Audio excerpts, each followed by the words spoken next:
there are certain songs that just like hit you and remind you of a time. There's something about Club Can't Handle Me by Flo Rida that just like I cry. I cry when I hear that song.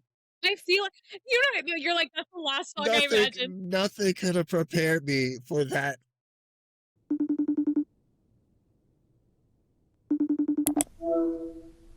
Hello, hello, hello, y'all. Welcome back to the Freedom Collective podcast. I'm so excited. Thank y'all for all the love and support. The podcast is doing great.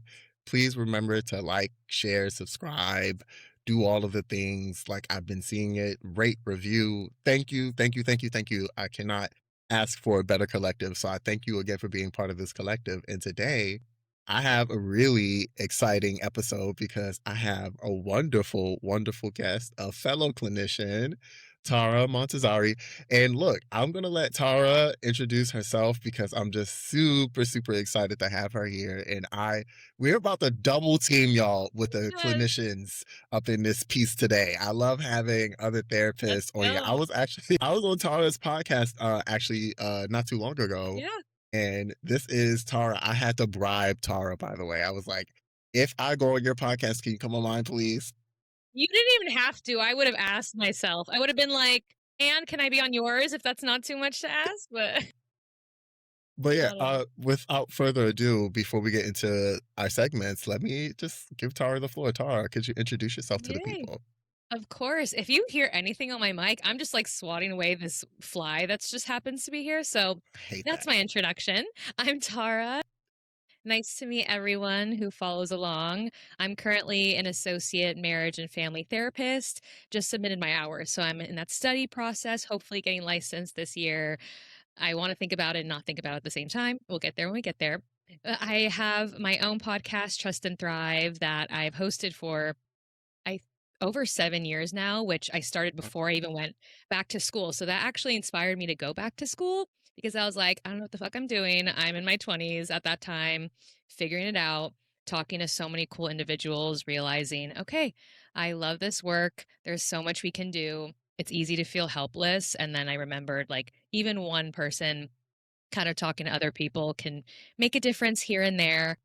And I also have an Instagram and TikTok where I post a lot about a variety of topics. It started very much as like boundaries, people pleasing, all that. And then I got diagnosed with OCD. I'm like, a lot of this makes sense now. So let's talk about OCD on both personal and professional sense. And I talk a lot about how it shows up in our relationships.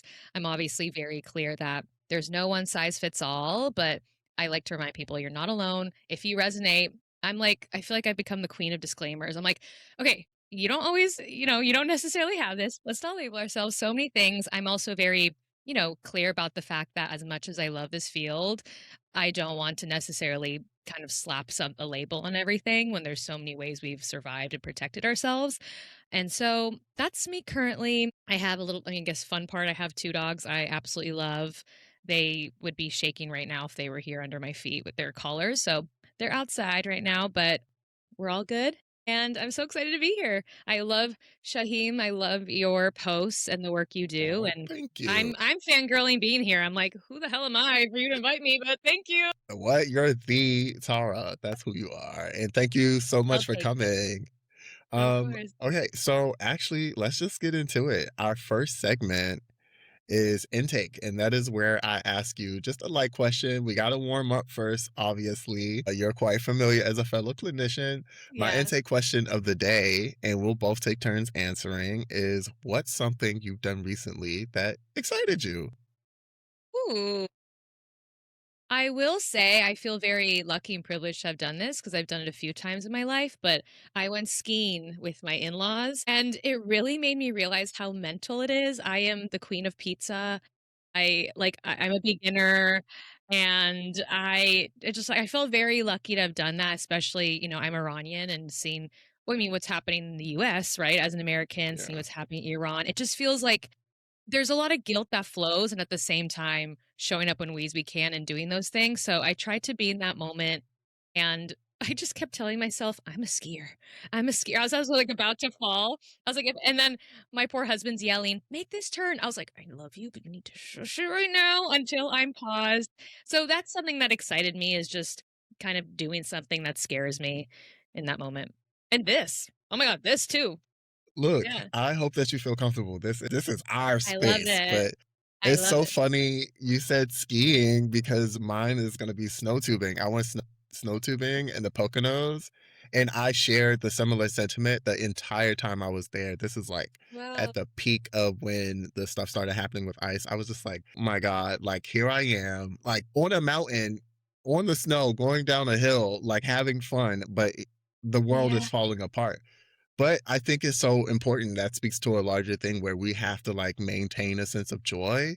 And I love when people talk about how joy is part of movement work. We cannot show up and help other people if we're not like experiencing and expressing joy. That's why Yeah. artists are so important because they not only capture the moment historically, but they help to create that sense of joy. So, yeah, I went snow tubing. I hate the snow, by the way. Is it literally like that's the only ice I wanna see, by the way, if I had to, like, be honest. I'm like, "I'll see that, Okay. nothing else," right?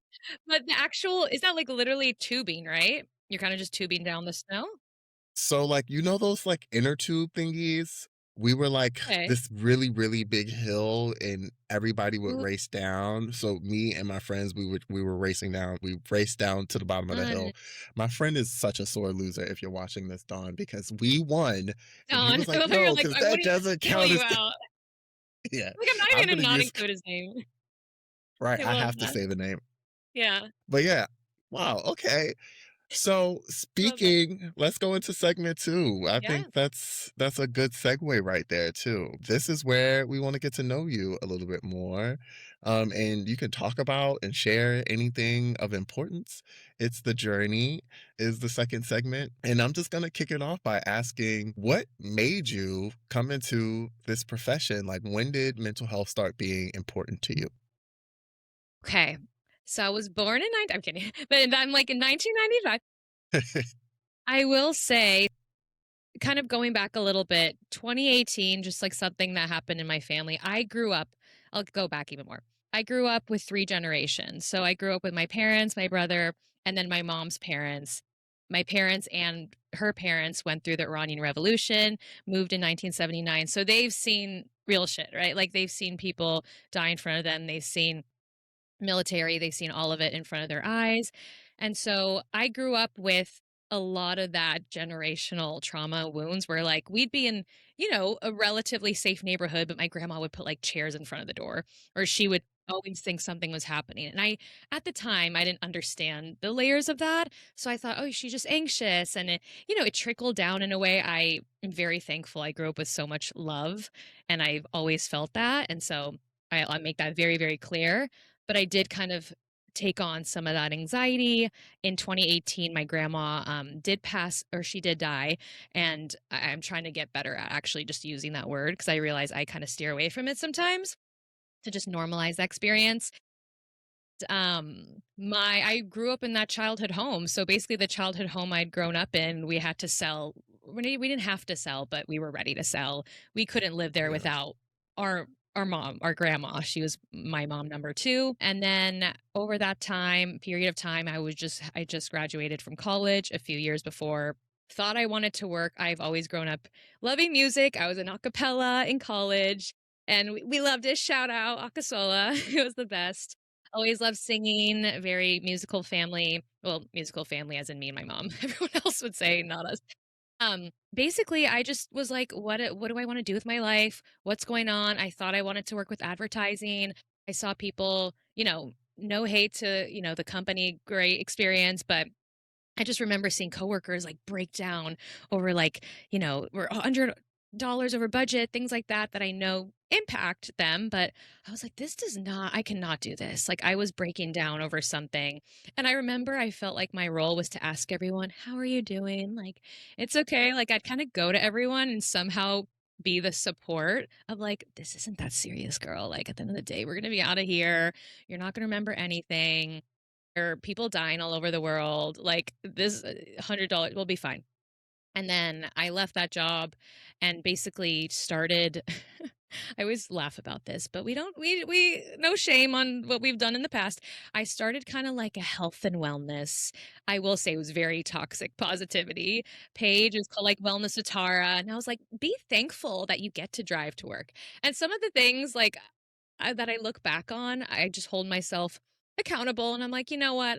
I didn't know. I was very much in that privilege bubble in my own sense. So now I'm like, okay, you know what? It is what it is. But it led me to then really hearing more stories and being more comfortable with my grief and pain and my story and my family's past. And by doing so, I recognize we just can't like slap one label onto everything. And then it turned into Trust and Thrive. I started the podcast thinking like I'm just going to talk about being a lost 20 something year old. And then over time, it basically led to this. So if you go all the way back, I probably have like me quoting myself in the weird fucking way on like a Canva post of like, it's the journey. But you know what?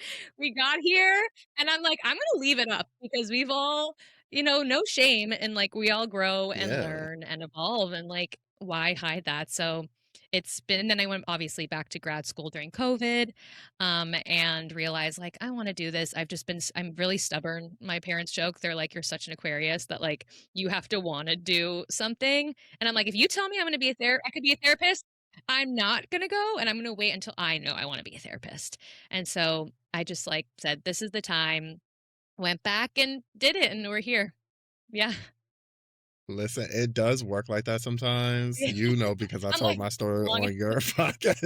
It's like we're very I stubborn people that fix signs. We oh my god. Yeah, you're a Taurus too, so, yeah, you're up But there. yeah, I one thing I'm really happy you mentioned is the grief that happens that we don't understand in epigenetics, truly. Like Yeah. mentioning like the OCD and then also your grandmother's experience and how that quite literally I just read this book. It didn't start with us. I don't know if you're familiar with it, but it talks about epigenetics. I think that book is so good, but one of the things that he highlights is how your grandmother, like literally the trauma that she experiences is passed down to the mom, which is passed down to the kid. I don't know if this is your Mhm. maternal grandma or not, but like that trauma really does live in families and is passed down from generation to Yeah. generation.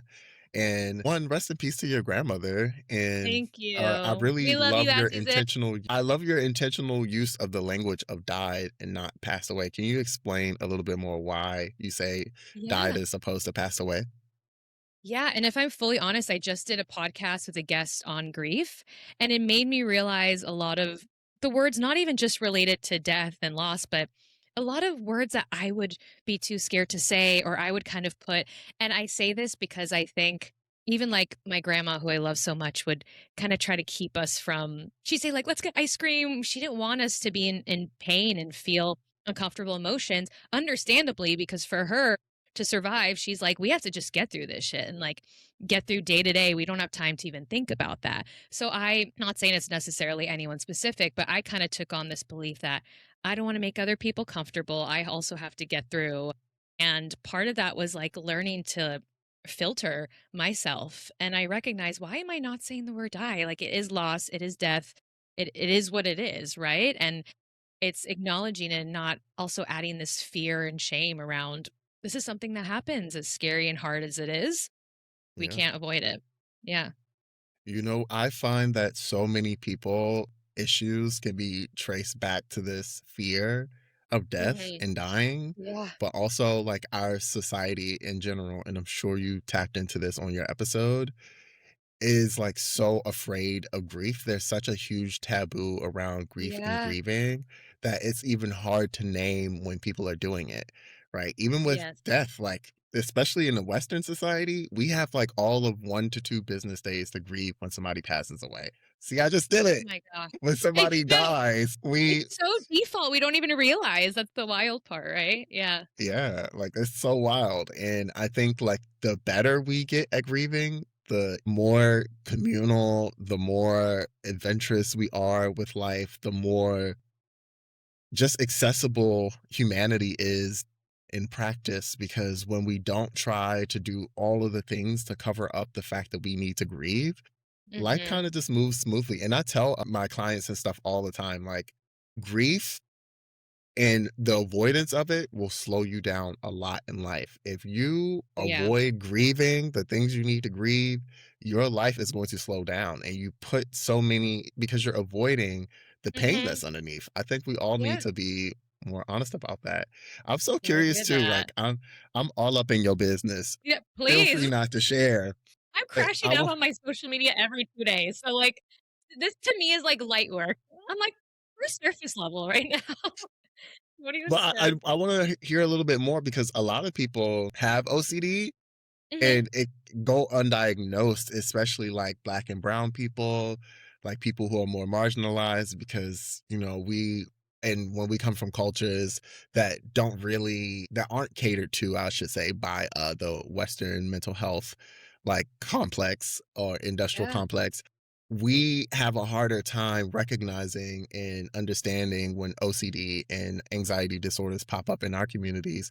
What is your journey with OCD? When did you realize like you had it? Like what were the symptoms and signs, if you feel comfortable sharing? Yes. Oh, 100%. And so for me, I will say when I got diagnosed, I had another moment of grief where I recognized, oh, all those little, what I thought in quotes, quirks as a kid, and those moments I thought were just personality traits were related to OCD, right? And I'm always interested in learning more about like the connection to kind of growing up with needing to be in control or complex trauma. And that's a whole other conversation. But for me, I remember the reason I really was like, okay, I need to figure out what's going on is because it started to impact my relationship. It was different Yeah. when it just impacted me. And I had a lot of also mental compulsions. So I did have compulsions of like, oh, Tara's just the girl who likes to apply deodorant on every like 20 minutes. Where at that point, I'm like, that doesn't, like, it wasn't hurting anyone. So it wasn't something that I felt like needed to be explored. Or well, like there was a point where kind of related to the fear vomit, but similar to OCD, where I couldn't watch like the idea of being in any area where like, okay, are they going to vomit on the screen or this and that was too much for me. And, even like little contamination stuff. But then I would spiral and I would constantly be ruminating and thinking about things. And I just thought, I really care. And like, I'm just a really reflective person, but like, it's consuming me and I didn't understand. And so then I remember when it would affect I've been with my partner for like 10 years now. And when we were dating, early 20s too at the time, I didn't understand like, there's no specific thing. And I just constantly was on a loop of like, something's wrong. Something's wrong. I need to get out. It was a panic, urgent feeling. And I just constantly felt this feeling. And he just happened to be someone who was a big part of my life. So it was almost like an equation where I'm like, okay, has to be him. If like I'm feeling like something's wrong. I know that sounds awful, right? And like, poor guy. Shout out to him. Like, we're in such a better place, thankfully. And like, we always were, but I really kind of took him on that ride with me for a minute. And he's like, I always joke, I'm like, he's too like more secure for his own good where I'm like you're so secure, I'm like I can't comprehend it. And so I at that point I then eventually I did go to see therapists, but it was always anxiety, right? Because it's like Mm, okay, you're just anxious. And when they knew my history, they're like okay, maybe these family members are anxious and went through this and all of that. And then I realized, oh, like I have been kind of doing compulsions my whole life. Oh, that makes sense that I would panic at the time and think like the universe, God, don't hurt my family. Or like, I would think, oh, I was responsible for these events. Or if I didn't do this, it was because of this. And the responsibility and constant guilt. I constantly felt guilty and I was so confused as to why because it felt like yeah. I was responsible for so many things. So yeah, I mean, there's Yeah. so much there, but yeah. Thank you for sharing that. I'm going to be that person. Please. Imperialism, Mhm. Literally though. colonization, imperialism, it really does impact people on a global scale Yeah. because I'm thinking about, like you saying your grandmother was putting chairs out and your grandmother was anxious because she went through the Iranian Revolution and how that like just really does impact generations of people. Yeah. Imperialism, colonization, all of the All of it. woes of Western ills really does fuck people up, and it's so sad, and that's Yeah. why, I really do respect and appreciate what you're doing because I think, like, even, like, the podcasting one, I'm so child, 7 years, you are goals for me, like, but, I'm like, "Don't listen to the first 6 years," but that's okay.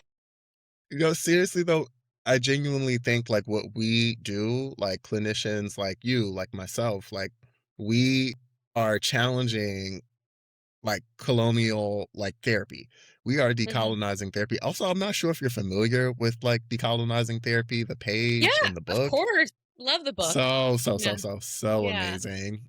And I think it's just like a roadmap for us to challenge these Mm. things when you are dealing with like these blanketed things. Like you cannot address OCD and often anxiety that runs Yeah. in generations of family without addressing imperialism, Yes. colonization, the way that certain countries like this Yes. one like terrorizes other ones. Like, I think you can't address the Hug. micro without addressing the macro. It's just literally they're so interwoven. And again, shouts out to your grandmother and Yeah. rest in peace to her. But it's just like, wow, like those two connections, it's just so wild to me. And I really love in the book, It Didn't Start With Us, how Mhm. he really goes into examples. I don't know how long ago you read the book. Yeah. I'm like the type of person when I read Like, a over book, 5 years ago, that's why I'm right? like, I remember it, but, like, I probably need to Yeah. reread. Yeah. I'm like the type of person who's always like, if I read a book, it's like just burning in my head to just talk That's so about it. impressive. Yeah. I love how he goes into because he used in the book one example about the Holocaust and how Mhm. a person was experiencing suicidal ideation many years after their loved one had passed away. Sorry, I did it No, again. it's okay. By the way, I'm not like the police, like, No, you no, gotta no, no. It's say. I want to challenge myself too. I Long appreciate it. after their You loved noticed one it. died, yeah, no, Yeah. we gotta peep that. Yeah. Oof. I'm telling it's the same thing with, like, commit suicide. I don't say that, but it No, took 100%. many years to, like, unlearn that because it's like, Yeah. you are That's what we were taught. criminalizing suicidal ideation in a world that, frankly, makes people wanna kill themselves. Exactly, That ain't exactly. Just, like, fair. pathologizing everything in Exactly. general. Yeah, I hear that. Exactly. Um, but in the book, he used the example of the Holocaust in someone experiencing ideation many years after their loved one passed away, a loved one they didn't even meet, and Yeah. how that is just so deeply ingrained in us, like, the pain and suffering that our families, generations of our families go through. And it really does remind me a lot of what's going on right now in the world, of course. And I know you think about this too, because we started off before we started recording talking about it. Like, it is really challenging because part of why the fucked up shit that the government is doing to its own citizens and to immigrants is that that will have generational impact. And I don't even just think about what's happening in the current. I think about how that's going to impact Yeah, generations in the future. And it's just also fucked. But I hear you. yeah, yeah, I was gonna say even, like, we're obviously advocating for people to come home, and I think of, like, that kid Liam, I'm like, "I'm so glad he's home." yeah, This is gonna stick with him for the rest of his life. Like, this yeah. won't go away. This isn't like, "Okay, now he's home and he's good." You can't undo what's been done in that way, and for everyone seeing that, and it's just yeah, it's unbelievable and tragic, but unfortunately believable because that's just the also world we live in. Unfortunately, very Yeah. believable. I'm Yeah. not gonna I was lie. gonna say I said unbelievable, and I'm like, at the same time, not really.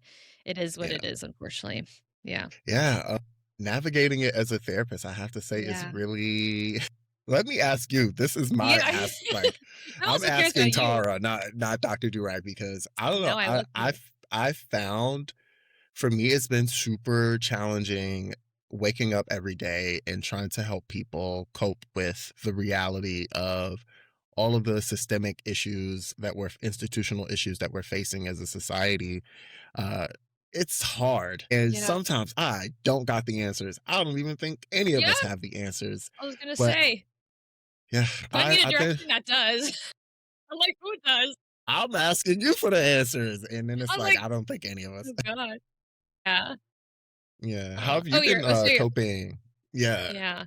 I I'm mean, like, it's like how are you doing it? it's a mix. I'll say one thing before I get into that is I have a whole different layer because I remember like I used to see someone like my grandma, who, by the way, let me acknowledge, was the most grateful human being you could meet. She was always just like grateful for family and praise God and gratitude and all the like. She just could not have more gratitude for the life she lived, and just seeing things behind a screen. I'm like, what we're taking on versus even like living it. There's a whole different layer of gratitude I feel, and just understanding and empathy for people who've been through it directly, right? And so as a clinician, I am very open. Like, one thing I obviously talk about OCD, and I kind of put a name to it to normalize people's experience, but I try to really depathologize. Oh my god, I can't say the word. I'm over Depath. path. We You know know what what you I mean? mean. You know what I mean? You know when there's certain words you're like, my mouth just can't say it.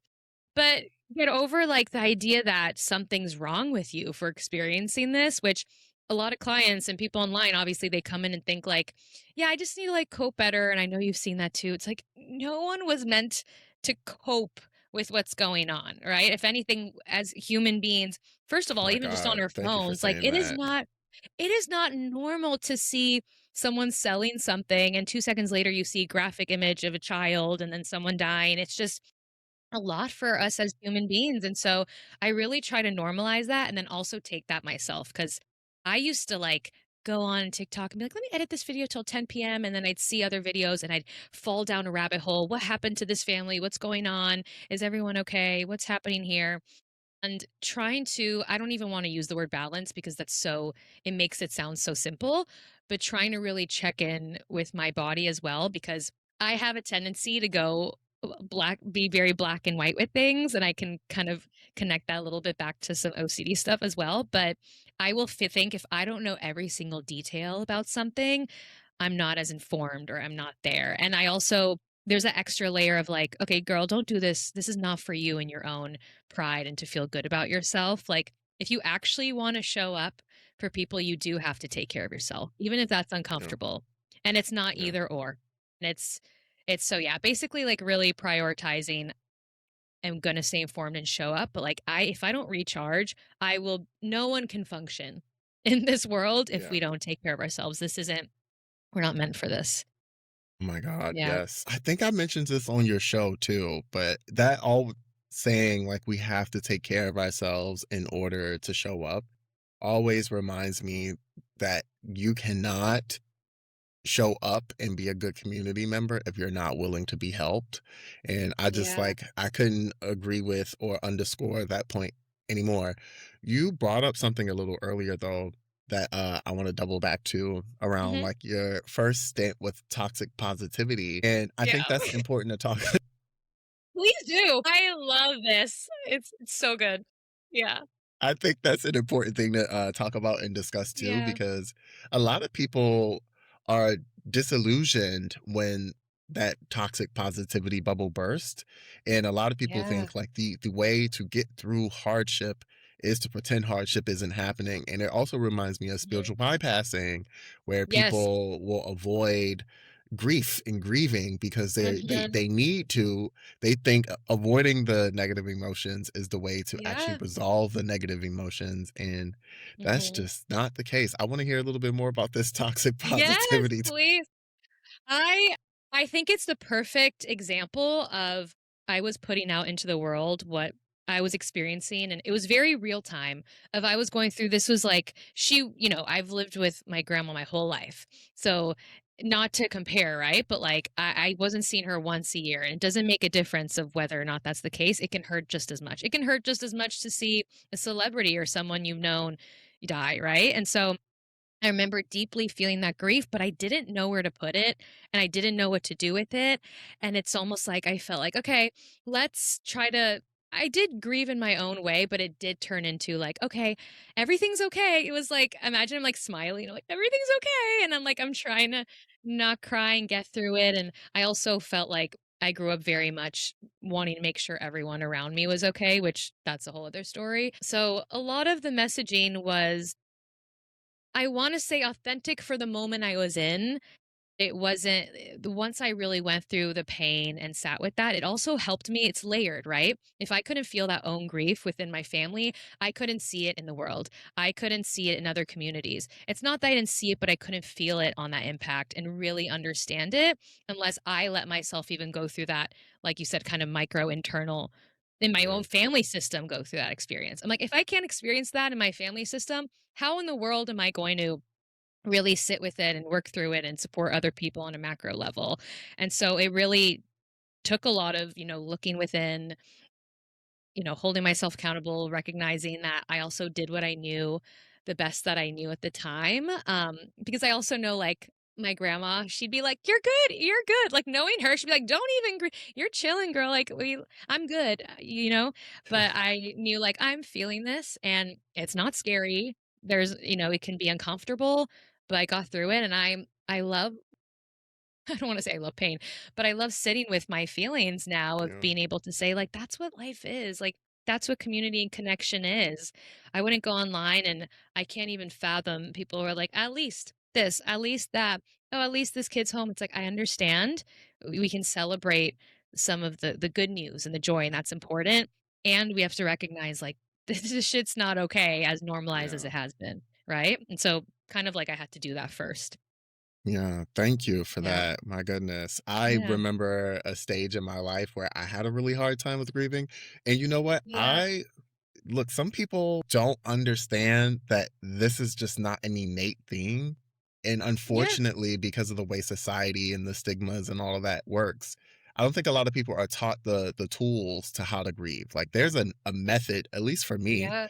where it's like you just need to understand grief first. And then after you understand grief, the tools that you need in order to grieve, the things that you need access to in order to grieve. And I don't know what models you follow, but I'm old school in the sense that I really like the Kubler-Ross model of Love grief, it. just like the 5 stages, keeping it Yeah. simple. That Yeah. for the listeners is anger, denial, bargaining, depression, and acceptance.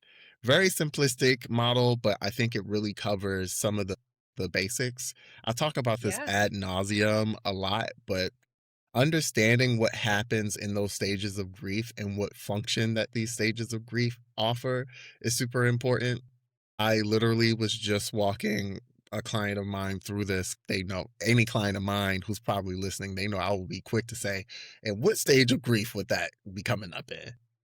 But grief, understanding it is so important. Like anger makes so much sense. And anger is Mhm. valid and righteous, and you should be I fucking love angry. anger. Be angry, but you will have to eventually come to a place where you can understand and process what's underneath of that anger, right? Yeah. Yeah. Bargaining even makes sense, right? You're trying to make sense of what happened before.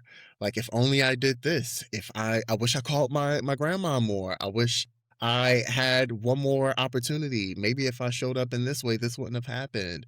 It makes a lot of sense, right?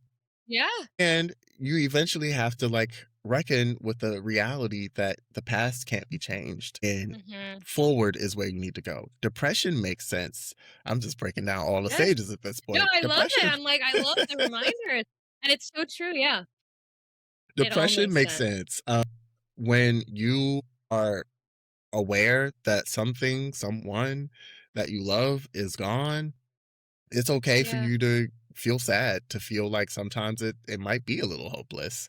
And then eventually Mhm. you do have to recognize there is a future beyond like loss. And it is a part of human nature to grieve. And it's okay. You can walk with and honor the things that you've lost. You can have a future outside of loss. Even denial is like it makes sense. Sometimes we need to protect ourselves because sometimes we don't have Yeah. the capacity, sometimes we Of don't have course. the access, the information in order to grieve properly. It's not shaming yourself to Yeah. any one of those stages is not going to help you whatsoever. It's human. Yes, I love that, and just the fact that you brought up not shaming ourselves, that's why, like, I laugh talking about how I process things, but I don't shame myself for it because that's what I knew to do at the time. And I used to think anger, especially growing up culturally as at the time a girl, right? Like not even a woman yet. in the household and kind of those expectations was very different, even if it was welcomed. I grew up with a mom who was very open about, like, let's feel your emotions and go on a drive. Like, I'd fail a test and That's she's like, beautiful. congratulations. Like, she's like, okay, you did it. Like, you're good. And a grandpa who also was like, if you know Rumi, he like translates kind of Rumi and Farsi to English, and he does a lot of work. He's a writer in his 90s. He still writes and speaks. Like, he's a very spiritual man too. And so I grew up with a lot of that, which I feel thankful for. And at the same time, I just didn't think I was allowed to go there. And I thought it was this really scary place to feel that anger, to feel all this. And so, yeah, I protected myself at the time with, let's get through it and smile. And we live in a world where we're told, okay, are you better after the few stages? Are you better after a few days and the funeral's over? Okay, life My moves on. And goodness. as if like hasn't it been like a few months? I watched really quick tangent watching the Princess Diaries, and the friend was like, didn't your dad die like 2 months ago? I thought you'd be over it. First of all, like, what a bitch. Second of all, when I was a kid, I didn't realize like that. I'm like, oh my That's gosh, I think when I was a 2 kid, I remember months. thinking it sounded like 5 years. I'm like, she said like 2 months or something, which is wild. That's But all to ridiculous. say, yeah, it's being able to tap into that part of my life has really helped me. Like, it's almost like I imagine something was stuck there. I wasn't able to even understand I want to be a therapist and do all these things because when you, like you said, you don't let yourself feel that grief and pain, it doesn't go away. It just like clouds all the parts of you that like want to be explored and are just stuck behind it. So it really has helped me in my everyday life. I cry and I grieve a lot of things big and small day to day, Yeah, and that's okay. yeah. Yeah. Honestly, you know who I really admire for their work around, like, grief and grieving? Are you familiar with Pete Walker? I, like, never like to assume what people have read or who people, like, are tapped into.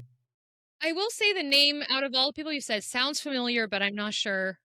I probably So might get off and be like, yeah. okay, I know who they are, but not sure. Pete Walker is the author of Complex PTSD from Surviving to Okay. Thriving.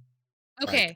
Yes. and in it, he Yes. talks about how in order to grieve, like not the stages, right? But in order to Yeah. grieve, there are four components of grieving. First, though, before you even get to the components, it's important for you have to feel your feelings.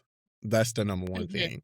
And I don't think everybody has been taught how to feel their feelings. A lot of people think that Yeah. it's something that's innate, again, but you have to learn and practice that. Like one of the things I do before I gear up to do EMDR with my clients is I make sure I'm like a drill sergeant.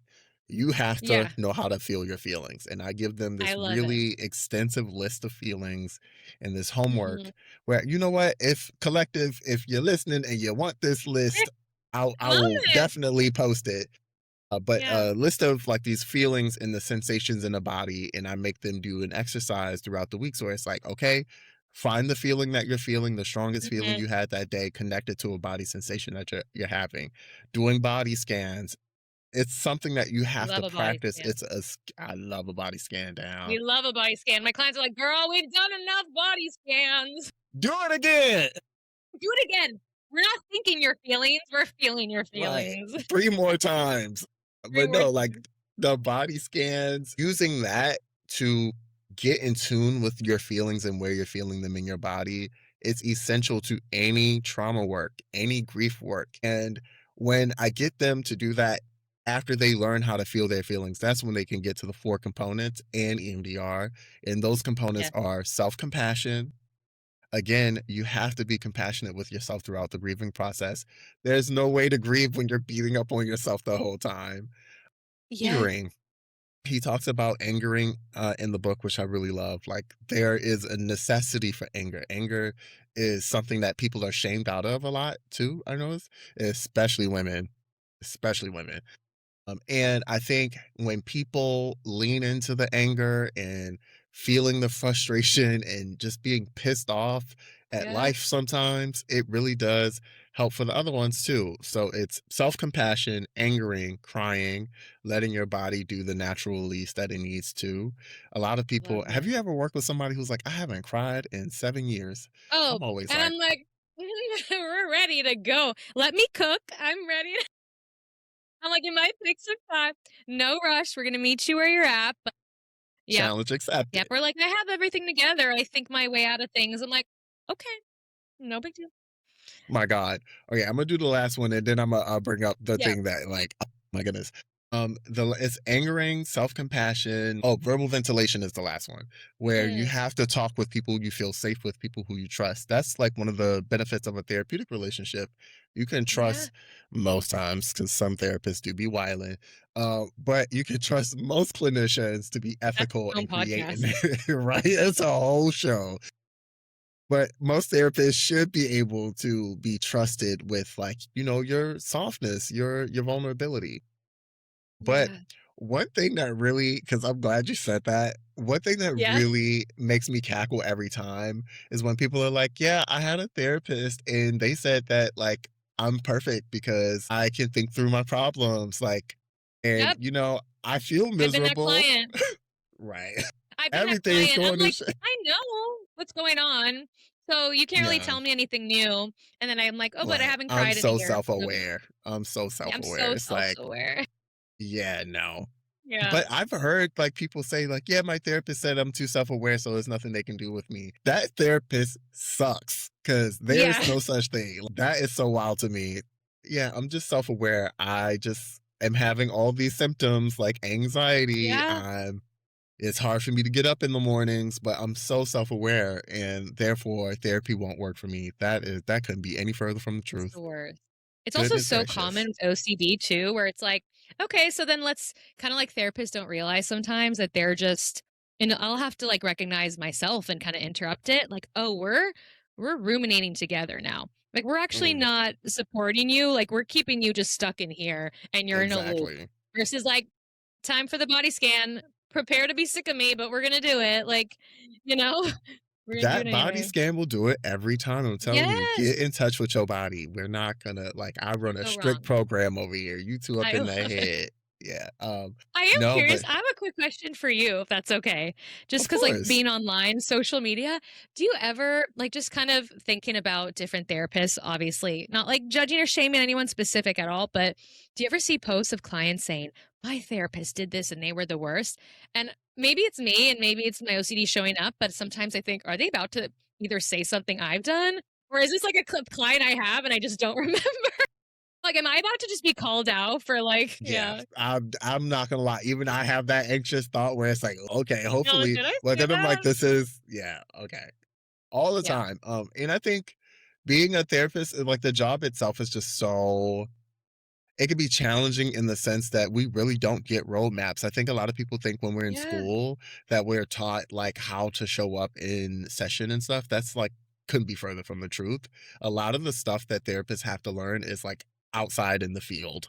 So Yes. yeah. And in So day-to-day it's, life, like, they're like, "Here's yes. some like, 1 week on multicultural or whatever." I'm like, "That what?" Like, as if, like, that could just kind of describe life and the world we live in, but Yeah, yeah, but that's why the I work think always happens. the best therapists are forever students. Like, I always Yes. consider myself a forever student for that Mhm. reason, because we have to stay up on 100%. it, especially when we're challenging these systems. We got to know the Yeah. systems that we're interacting with and engaging in. So definitely that. But Mhm. yeah, Oh, I hear that. yeah, my goodness, I do get that thought though. I'll be like, oh my god, am I? Sometimes I'll see somebody talking and I'll be like, "Are they about to say my name?" Knowing damn well that's never been a client of mine, like, ever. All the time, and I feel like in Not So Raven, like, my eyes kinda go like this where I, like, try to then think back. I'm like, "Oh my gosh, has this happened?" Or, "Is this a moment?" But no, Oh it's my a god, world. It's a world on there. some therapists are actually, and it's no shade, some therapists are actually awful. There's this one therapist who reads off the reports to the board. Sometimes, I don't know if you've ever come across her videos, but she'll read off, like, therapists who have been reported and what they've been reported for and Oh, I've what the heard of conclusion her. I might was. have seen Yeah. one. Yeah. It'll be for, like, wild stuff. It was one where a therapist took their client who was in recovery to a party and did drugs with the client, and I was just like, that's really I wild. I still ask if I can eat in session if, like, no, I need a quick nibble, like, so I don't even, like, literally. how are y'all I'm getting to over that here like point? I'm over here worried of like, what if my Wi-Fi goes off a little bit? I'm the scum of the earth. I'm like, what on earth? Like all these things I'm We out of have control over. yeah, very Yeah. different therapists out Yeah. here. I also think that therapists should specialize though for the reasons we were just talking about, Mhm. where it's like that whole, "Oh, you're self-aware, so I don't know what I can do with you." I don't think therapists are okay, this is controversial. No, I'll I take love I this. love controversial. Don't jump Tara for this. I said it, so don't come for Tara, come for me. But Unless I agree, then go ahead. I do think that therapists are pretty useless if they hyperfixate on the CBT triangle. Not that CBT is not useful. For me too. Come for me too. I stand by that. I love CBC when needed. Yeah, I think it's kind of goes. I want to hear what you have to say. I'm interrupting no, no, no, your no, no, whole no. I statement. please all the feedback, interruption, do your thing because it is it's a fixation at a certain point where it's like, please, Mhm. everybody, I am begging you. You cannot Yeah. keep telling a person that they just need to think their way out of an issue. And I think it like kind of strips people away oftentimes from, again, the global Mhm. issues, the Yeah. community issues, the like macro, meso, and micro that is happening Mhm. simultaneously. And plus, like certain people just need different things. Like it's just not a so I yes, I respectfully, we think that's if anyone thinks that's beyond controversial, I'm like, do what I had to do in 18 and be like, let's look ourselves in the mirror and recognize that like we've learned things. It's okay. We can have compassion. No shame if we think that's the one way to go. All I'm hearing you say, honestly, is that there's no one size fits all, that yeah, we have to see every client as a human being, not just as a client or patient or someone who we could just slap something on. And I'm sure exactly, you feel that with sessions too. Like we can come into a session, be like, this is where we're going to go. And we go the exact opposite way. It isn't, we can't go with our exactly, own intention of wanting to do. It isn't about us. We have to meet yeah, clients where they're at. Sometimes CBT won't work. Let's reframe the fact that your family, was deported, and think of how that can actually benefit you. Jesus Let's Christ, focus on the positive and all that, as opposed to like let's just sit with the fact that that fucking sucks. It's yeah, in your body, and like there's nothing I can do or say. There's nothing to make it better, and let's sit with that. So no, I completely agree. yeah. Okay, good. I Yeah. won't get jumped alone. No, you're Last good. point, A girl, and then we I just called you girls. no, you're good. like I'm like, girl, I get all these hate comment DMs anyway of like, I sneeze this. I'm like, okay, go off. And I'm Yeah, like, oh, I could just delete this message. I actually right. don't have to Get it let out it your sit system, in the baby. Like DMs. I Get have it out people with the lack of mad eye all like contact. Do your thing. you'll be fine. Chicken fingers 3 2 5. Okay, last point, and then I'll we can go into our next segment. But like, I really think, and I want your feedback on this too. And I don't think it's shocking that you were in an a cappella group because I think creative therapists are the best therapists. Yeah. Therapists who are creators. Like, and I mean, I'm not Hmm. talking about like internet like creators, that too, but like, I mean, who indulge in creative stuff like are better suited to be therapists because it helps with Hmm. interventions when you have to intervene and support a person that requires a lot of creativity. Like a lot of therapists go into like the A one hundred size fits percent. all thing and it's just that's just not how it works. So the more No. creative a therapist the better, I love in it. And my I'm seeing opinion. did you paint that by the way behind you? Yeah. I Yeah. did. I'm like, see, it's beautiful. I Thank love it. you. And it's so interesting. I feel like I've talked to so many therapists who, not all, right, but many who were like, "Oh yeah, I was, into music, or I was an actor, or I still am." And it's so fast. I love that. Also like very fun. We can incorporate it into our work. I'm like, I used to like Yeah, make Miley Cyrus music videos on my own. So like now I just post about OCD. now Same with I need editing. to see one of those videos I actually. just don't have the Hannah Montana wig on, but or the Avatar look on, but the same thing. Same I'll be finding it. Don't worry. I'll be digging it if she has her 20-year anniversary. I will be finding that footage to say I am looking I forward to was the there. 20-year Miley Cyrus Hannah Montana anniversary. I'm like, Okay, that's don't a little find me tangent. respectfully. I will be there wherever it is. I will make it work. I love me Yeah, some Hannah Montana now, okay? the Um, best. okay. So, our next segment is Ask Dr. Durag and Friends. Ooh. And I'm so excited to have you here for this because I think this requires like a little bit of a clinical take. Okay. It doesn't and it does. I'm ready. But Like, don't be worried. the question for today from the collective itself is, what steps would you take for a people pleaser to become more assertive of their own needs? Ooh. Do you want Ooh, to go ooh, first? Or ooh. you want me to? Happy to go. If, Please. because something does come to mind is that I worked on is do it despite the guilt, do it despite feeling like shit, doing despite thinking you're an awful person. And I say that because it's not confirming those things are true. But for me, I've like started to compare showing up for yourself. And obviously, I'm always like giving disclaimers of like, you're not like a full on asshole who's not caring for other people. Still be the villager in the village. But in general, if you're prone to being a people pleaser, anything that involves taking care of yourself is going to feel so extreme. Even if it's a Mhm. like, oh, I'm not, you're going to feel like the worst person exists. So I've kind of started to reframe it as that it's basically trying a new workout. So if you feel that guilt after acknowledging and doing something for yourself in that way or setting that boundary, whatever it looks like, it's just you being sore. So it doesn't mean like, oh, I'm injured or it's wrong. It will feel like the end of the world, but do it anyway. I think a lot of Yeah. people, like including myself, we wait until like, I want to feel confident in this. Like, how can I feel confident in this? How can I do it and not feel guilty? I'm going to say this now, you're going to feel guilty in the Yeah. beginning if you're not used to it. And just accept it. It sucks. It's uncomfortable. Like, kind of build your toolkit for what you can do to support yourself and that kind of aftercare if you do feel that. But you're not doing anything wrong if you feel that guilt, especially for people pleasers. This isn't for people who just like do not care about anyone and who are like, I feel You guilty should because I feel guilt. yeah, I was like, some people could use that guilt, but this is obviously for the people pleasers who are just think anything they do. And I'll say this, I've really learned, and I acknowledge it, a friend to all is a friend to none, respectfully, because Right. I realize like if I'm trying to make sure everyone's okay, I'm going to hurt someone.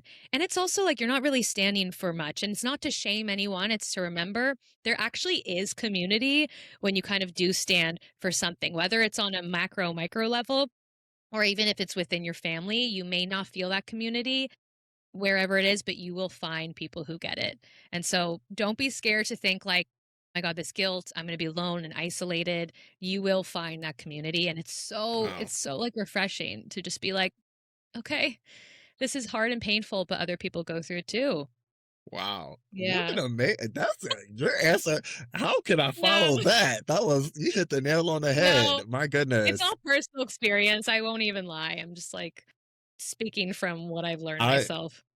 I definitely love that you brought up the guilt because I always tell people, you choose one, guilt or resentment. You gotta choose one. Like Yeah. I would Oh, rather I'm glad you process said that. guilt than resentment because I always say Yeah. resentment is the great eroder. It erodes away at any relationship it touches if it's not addressed. So I would rather Yeah. feel guilty for telling somebody that I love and care for no than I would like resenting them later for them not for me doing something that I didn't want to do or have the capacity to do. 100%. But the only thing I'll add to that, because my God, that was Mm. beautiful, is I like to warn people pleasers to get ready Mhm. for the great shed. I call it the shed because you will eventually shed some people if you have people in your lives who are accustomed to you having no boundaries. There will come a Mhm. time where you will have to get comfortable with the idea of grief and grieving. So, if I had to Yeah. really get started at a specific step, it would be getting comfortable with the grieving process because it's going to be happening, but you will Yeah. be better for it in the long term because people who love you, people who support you and care about you are not going to leave Yeah. you just because you have boundaries. In fact, they'll respect you more. So Yes. that's my advice to the I people pleasers. Can I add to that just because that made me think of something else? Absolutely. I'm so glad you brought that up. And I think there's a layer that can come with that of being okay. We've talked about like how comfortable grief is. There is grief in that too. I used to think like, how did they not know? And oh my gosh, Mhm. recognizing, oh, I played a role in this. I don't need to shame myself because being in that people pleaser role actually helped me a lot in my life to get through certain things, right? But to acknowledge like, oh, I was in that. I played a role in that and I'm also grieving that relationship what I thought it was. it may not work anymore. And so it's so multi-layered and it's Yeah. not so simple. And yeah, just want to hold space for that as No, well. seriously. And the Yeah. shame, oh my God, you cannot shame your way out of these patterns and No, habits, y'all. You can't do it. no. Let me also say this because I have another clinician Yeah. here, so I can get dragged in person if you want to drag me.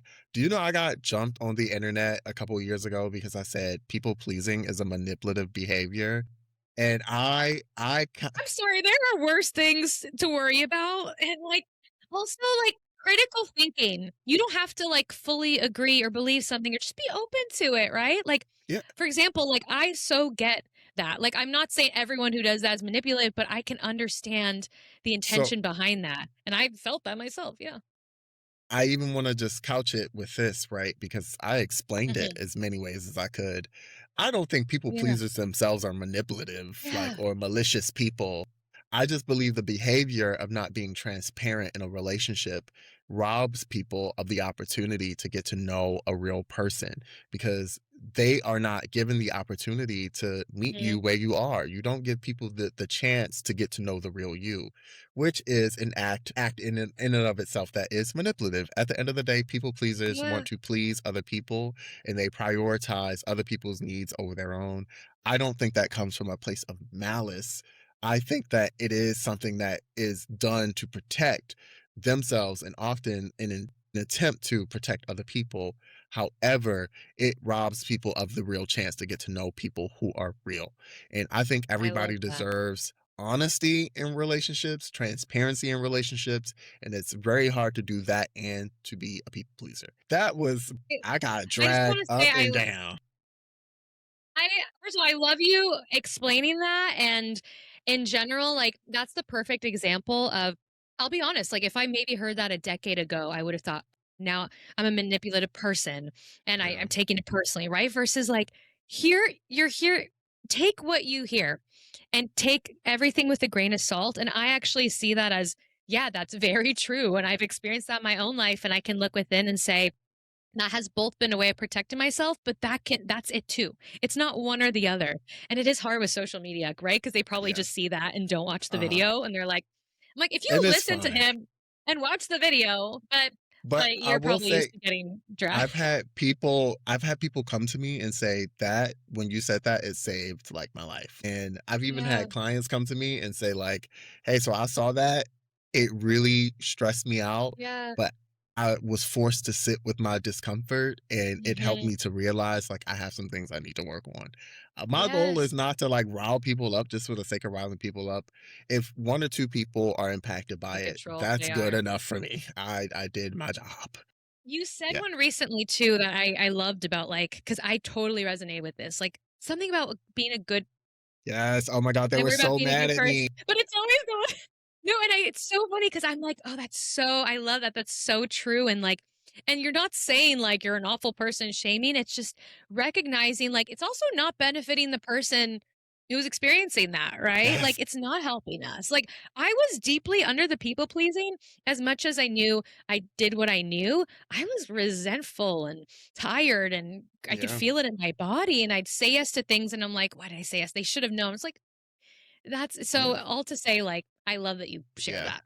Do it. Even if people get Thank riled up, you. there are people who appreciate it, right? Thank you. I will say like that one they were so mad because I'm like, "No, I'm saying like when you're obsessed with being perceived as good, like you Yeah. actually stop yourself from having the opportunity to Yes, do good because you aren't receiving feedback necessary to be a better person." Like but that was exactly. not heard. But most people got it, and that's what matters to me. If the Yes. people are getting it who need to get it, they got it, and that's all that Yes. matters.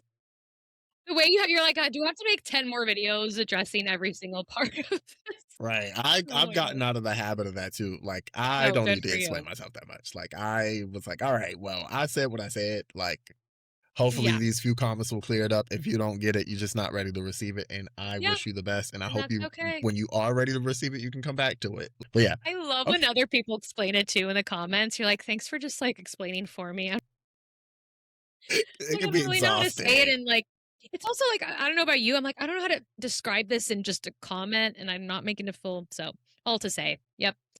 Some people get it, some people don't. That's okay, and no shame to them, right? We've all been there in our own way. Happens to the best of us, Yeah, we've all been there. Um, okay, so our fourth segment, I got 5 segments. I Ooh, know it's a lot of I segments, but our fourth I'm here. our fourth I'm segment, it's ready a to go. quicker one. It's "What's Your Anthem?" And this is where I want you to share any song, any piece of media that has been helping you get by these, last few days, and let me know Mm, if you want me to go first or if you wanna go first. no.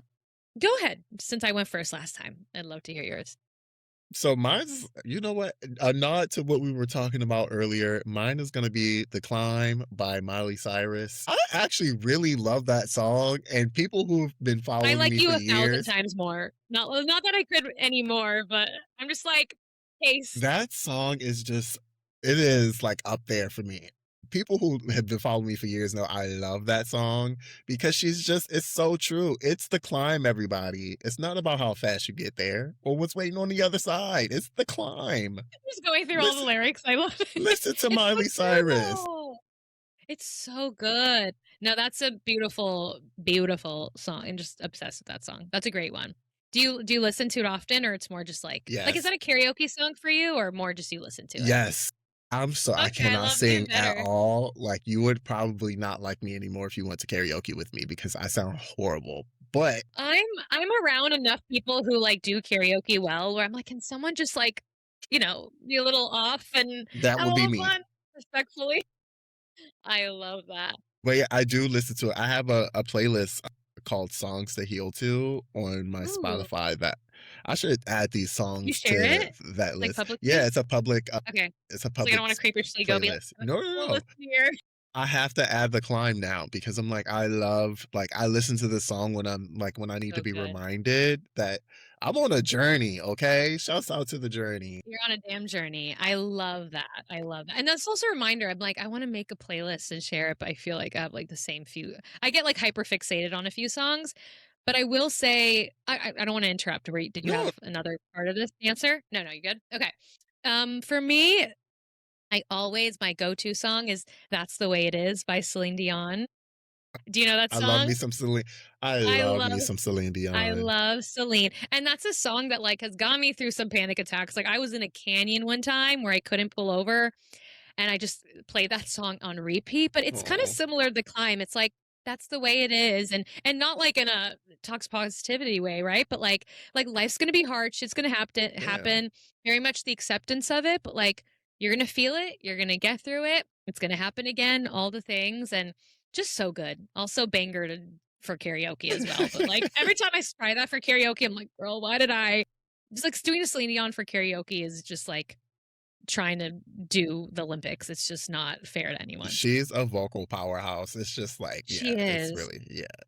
You wanna hear a little It's fun fact what's up? real quick? Is I love Celine Dion, dream of mine to have seen her in Vegas, and my mom for my birthday's January of 2020, got me tickets for April 2020.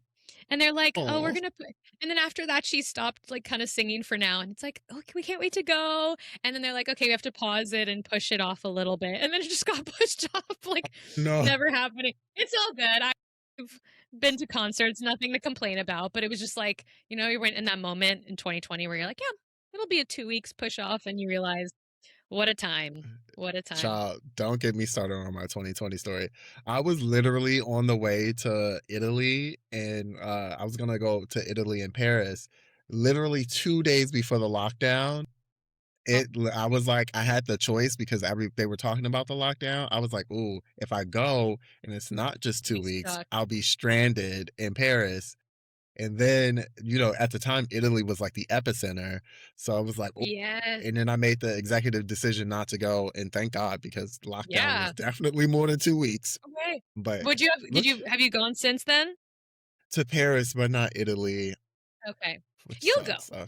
I will make You'll it be happen. there. I'm Don't worry, I'll penciling it be in seeing for you like with, like, Aperol Spritz or whatever, chilling. in the You'll be Maldives. there. Yeah. Hell But yeah. Oh, I'm so like now I'm like, oh, this has been such a good chat. We're coming to a close. Yeah, it's so great talking with you. Last segment is the ooh. toolkit.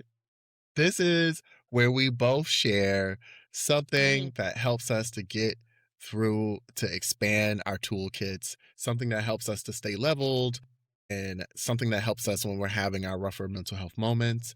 And I am Mhm. curious about what is something in your toolkit so we can all expand our toolkits at the same time. I love that. I think as someone, I definitely was someone who didn't think I could feel angry, or like I said, I had to just feel better or watch something feel better or do something to feel better. I've really leaned into, and as someone who lives in my head a lot, be in my body. So kind of like obviously check in, but just like not having anything specific that it needs to look like. And for example, putting in headphones, this is so silly. I've said this on my podcast too. There are certain songs that just like hit you and remind you of a time. There's something about Club Can't Handle Me by Flo Rida that just like I cry. I cry when I hear that song. I feel you know what I mean? You're like, that's the last song I Nothing, imagined. nothing could have prepared me for that. I go from Celine Dion to like, I don't know how. Or like honestly, Pitbull sometimes. It's just like it takes me back to this very nostalgic time where anytime I hear Club Can't Handle Me, I legit feel like I'm in a montage of my life and I'll just dance. I'll also say like letting myself move, dance, literally like Yeah. shake. Like I call it like first of all, feeling my feelings, but I love to have a safe, contained adult tantrum, whatever that looks like. And sometimes it's Yes. not even like looking extreme or anger all the time. It's letting whatever comes up come up, or I'm shaking or I'm dancing a Britney or whatever it is. And so, let a big part of it for me is really just checking in with my body. And anytime I feel like I need to figure this out or it's something urgent, I'm like, how can I confuse the hell out of my brain and just be like, you know what? I'm just gonna like dance for like 5 minutes or wash Yeah. water on my face or whatever it is. And so really doing that has been helpful for me. And I have pups, so I just like hold on to my dogs too. Anything to ground me. I feel like it all kind of comes down to that. Yeah. I too am good for a good flow rider moment, but I love dancing around my house like Britney Spears. Like I will do Well, that. You'll Brittany, catch me I will do the dance. the I'm like twirl. I'll be in here twirling, okay? the Blackout album too. I'm like, you just can't not shake your Love me ass to some that. Britney Okay. down, okay? I'm a You're circus type literally of person. I love like her circus love. era, but like I So love good. Britney. Shouts out to Britney Spears. You're not listening to this, That's but a you should Brittany. be. My first album of all time. Maybe one more time. Thank you for the vibes. You're like, you're not listening to it. You never know. My contribution to the toolkit this week is going to be the anger iceberg. Love the. I don't know if you're familiar with Yes, the I love it. exercise, but if you're unfamiliar, please search anger iceberg exercise. It's just an exercise where you can write anger at the top and just write out all of the things underneath of that anger below. I think getting in tune with anger is super important whenever I'm having moments where I'm super pissed off or super frustrated, which has been a lot recently. My God, Mhm. look around. But Yeah, literally. having tools like that have helped me a lot when it comes to like being able to process through difficult emotions and feelings. And I think everybody should have an anger iceberg on Yeah, go. I loved using that tool when I worked with kids in foster care because it really helps like great. kids understand. And it's just because I can use it, but kids don't mean adults can't use it. But it's really Yeah, helpful for understanding anger and like how you feel getting underneath of that anger. So that is my I love it. contribution. It's a great one. Yeah. One, It's so Tara, fun. thank you so much for joining me today. Of course. Please let the people know where they can find you. Of course, yes. So you can find me at Trust and Thrive. Trust and Thrive. I know people think it's Thrust and Thrive, which I respect. If I were a sex therapist, I'd be on that right away. No, the amount of times I'm like, Trust and Thrive. I love that. Not a sex therapist, but love that. Trust and Thrive on Instagram and TikTok. And my podcast, Trust and Thrive, is also on Spotify, Apple Podcasts, wherever you listen. And you can find me there. Yeah. Thank you so much for Thank joining us you. today. This is so Y'all, fun. thank you. Y'all, Uh, please like, share, drop your Ask Dr. Durag and Friends questions if you get an opportunity to do so. Rate the podcast positively. Let me try that again. Rate the podcast positively if you get an opportunity to do so. Thank you so much for being a part of this collective. And once again, you are doing so much better than you know. And thank you for joining. thank you.